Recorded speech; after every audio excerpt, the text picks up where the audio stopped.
Hey there, Internet. Today I'm reviewing the movie The Creator by Gareth Edwards with John Washington in it.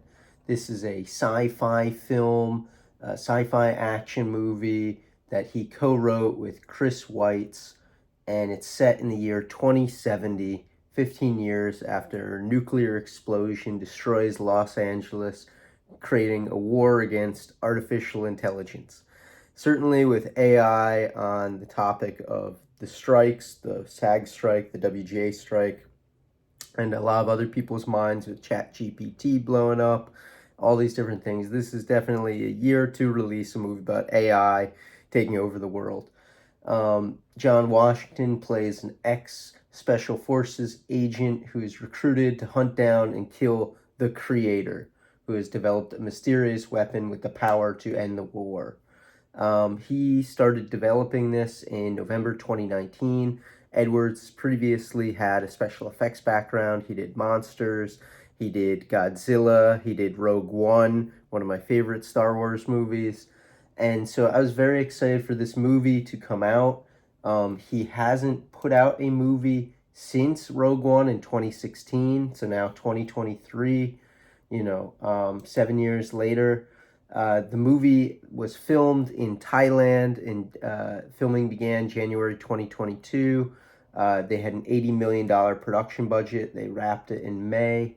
And then the movie came out through 20th Century Studios. The film grossed around $104 million on a budget of $80 million and has received a lot of positive, feedback from critics and audience members. It's probably going to be a visual effect nomination for this year's Oscars. But let's get into it. So I enjoyed parts of this movie. I think I liked the first half of the movie a lot better than the second half. I just started to care less and less about the characters as the story went on and they survived crazy odds and this and that. Just your suspense of disbelief starts to go out the window. I have a lot of faith in this director, Gareth Edwards. I like all of his previous work. I thought that this would be something a little bit better. He's working independently, not in the Star Wars universe. But it just seemed very, very, what's the word I'm looking for? Repetitive with the story elements. Every time there was a problem, the kid just had to go like this, and all of a sudden everything is solved. I do like the father and daughter stories, Last of Us, all those different Pedro Pascal things, but this just seemed like it was a little too hokey for me. I liked all the stuff previous to it, where it was building up to, him getting to the kid, all the background on how he got to the war with the robots. Um, Great score by Hans Zimmer that kept me interested as well. Interestingly, the director said initially he wanted to have AI create music similar to Hans Zimmer, but ultimately decided to hire Hans Zimmer after all. They primarily filmed in Thailand, which I'm a big Thai fan, as you may know. They filmed at the Bangkok airport there. They filmed at Sampon Pok, which is the seasonal attraction known as the Grand Canyon of Thailand with the biggest rock reef. They filmed all over Thailand.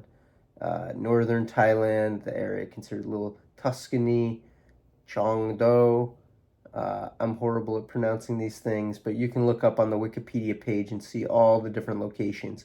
Now, one of the visual effects people had to leave during the pre-production process to start working on Dune 2, so already he's starting to lose some of his crew to Dune and these other bigger films. Rather than building sets or relying exclusively on digital methods such as green screens or stagecraft, production found it was more cost effective to send a small crew to film in 80 locations around the world, which came closest to matching the desired sci-fi look. Then once the producers had finalized the edit where visual effects layered into the images, using this method, Edward estimated the production spent only 80 million on a project which would typically cost 300 million. While those things are very impressive, I think this year the bigger impressive thing is Godzilla coming in at like 25 million. So even a fraction of that, and the movie looks so much more impressive. A lot of the visual effects was done by ILM, but there's oodles of other studios that they ended up using. What else? The film had some controversy when it first came out at July 17th, and when they put out the original trailer, they received negative criticism for using footage from the 2020 Beirut explosion as a visual effects plate of a shot of a futuristic Los Angeles being obliterated by a nuclear explosion. This was first noticed by a Reddit user and subsequently covered on YouTube channels. During a Reddit AMA, Gareth Edwards revealed the footage was never meant to be included in the trailer, and in the first place, and it's typical in filmmaking, the archival footage uses placeholders for VFX shots, while revealing the shot is not in the final film itself. Overall, I give this movie one thumb up, one thumb down. It had some interesting action scenes, some cool visual effects, but overall, the story is lacking, and if you don't care about the story and characters, you don't care what happens to them. Anyway, that's my 2 cents. Make sure to like and subscribe, and check back tomorrow for my review of the new Hunger Games movie. See you then.